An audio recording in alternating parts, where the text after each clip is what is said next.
In accordance with the United Federation of Planets, Hold on to your butts. Freedom of Information Act. You're remaking Babylon 5 now. This documentary includes security footage. You're just remaking Babylon 5 at this point.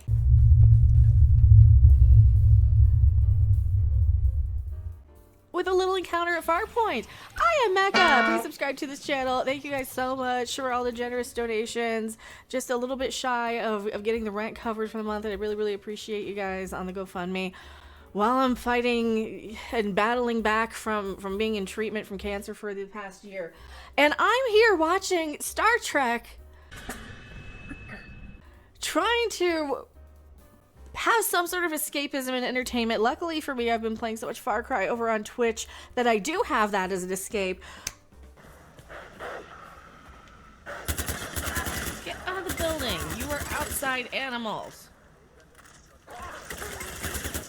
Please follow me over on Twitch if you want to enjoy something. If you want to enjoy something enjoyable.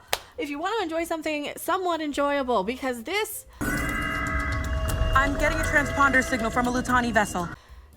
Is less enjoyable still. It's still not quite getting... It's like just copy and pasting Star Trek at this point. It's like, all right, and other science fiction. Let's take... This documentary includes security footage that has been declassified by Starfleet Command. What we liked about a Babylon 5 episode where they go around interviewing the crew for some documentary project. Well, it wasn't for a documentary, it was for the news for Babylon 5. So it's a little bit different. Confirmed, it's a Lutani scout ship on an intercept course coming in hot.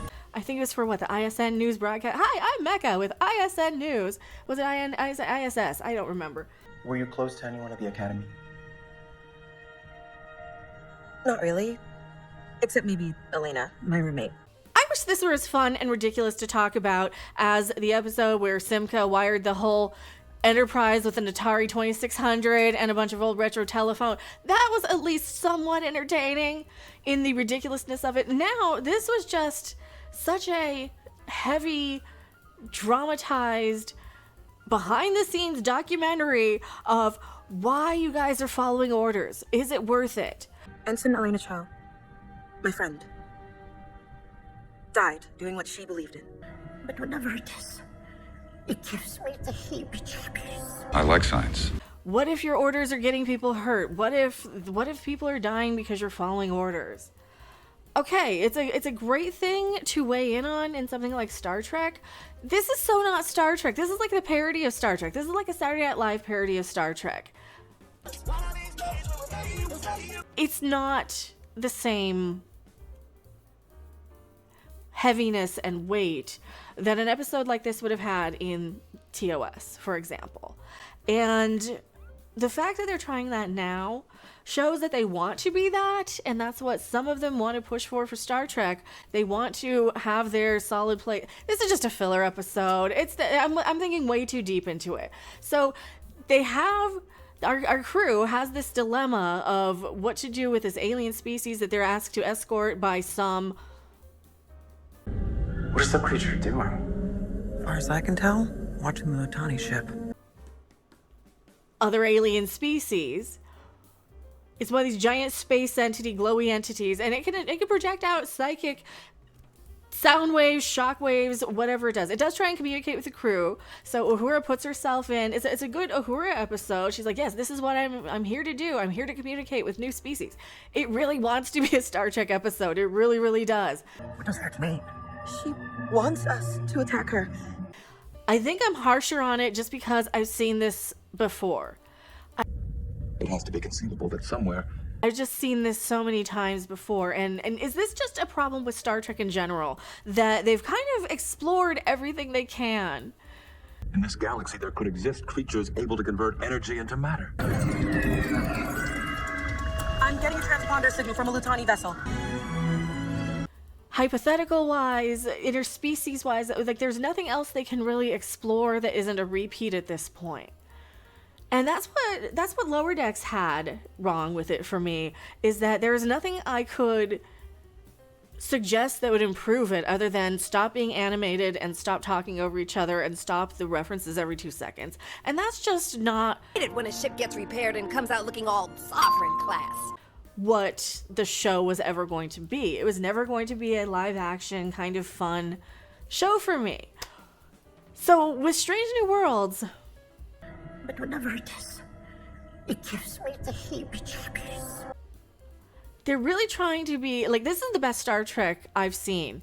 A lot of people like to praise Picard season 3. I felt it was just written by AI, in my opinion, and there's just nothing redeeming about Picard season 3. It was also the same, a bunch of things we've already seen before, a bunch of copy and paste villains, again, from previous Star Trek and previous things. So at this point of Star Trek,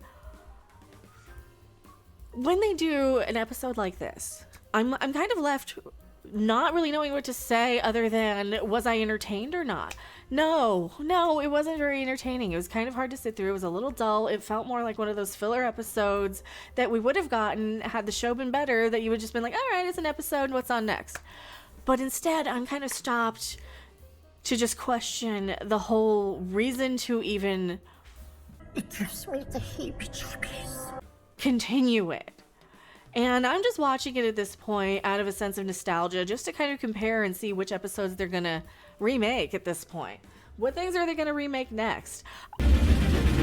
I like turtles. I know they're gonna do something with puppets at some point. That's gonna be weird and ridiculous and hilarious. So then I get to compare it to crank anchors, I suppose. Spock mind melds with this entity, and apparently it's worried about its children. Again, another one of these. So they're using it, they're like torturing it to get it to go and attack their enemy. Like the whole point of this episode is this alien species is using this giant space entity by torturing it to go and attack their Confirmed, it's a Lutani scout ship on an intercept course coming in hot. enemy. That's not okay. That's just not okay. Regardless, and that is what I really would have liked to focus on more in this whole episode, rather than the crew's justifying of their following orders. This documentary of, it's Haircut's brother making a documentary so they can justify him being on the show for another episode. No. She's still far gone. I'm surprised they didn't use any excuse to bring back Paul Wesley. I mean, that's all they're doing at this point. It's just trying to keep as many people that they're friends with employed, I think. And sure, there's nothing wrong with that.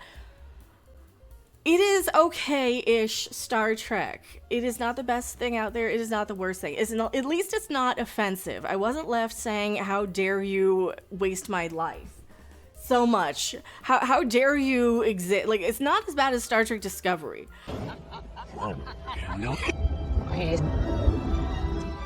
Star Trek Discovery just took everything that was good about Star Trek and just made it not worth my time, pretty much. Damn. This is about a 5 out of 10. It's a solid 5 out of 10. Well acted, well directed, not a lot of weird shots and shaky cam and easy to pay attention to-ish, but still kind of a slow slog, a little boring. We've seen better. We've seen the same thing done so much better. And you just make me want to watch Babylon 5 now with that episode where they had the news crew following them around, which is a much better episode. So,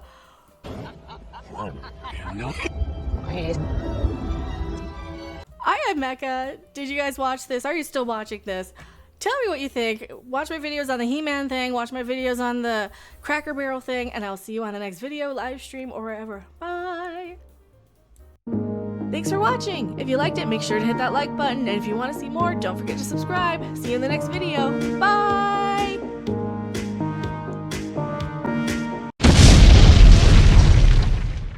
But whenever it is, it gives me the heebie-jeebies. It's inhuman.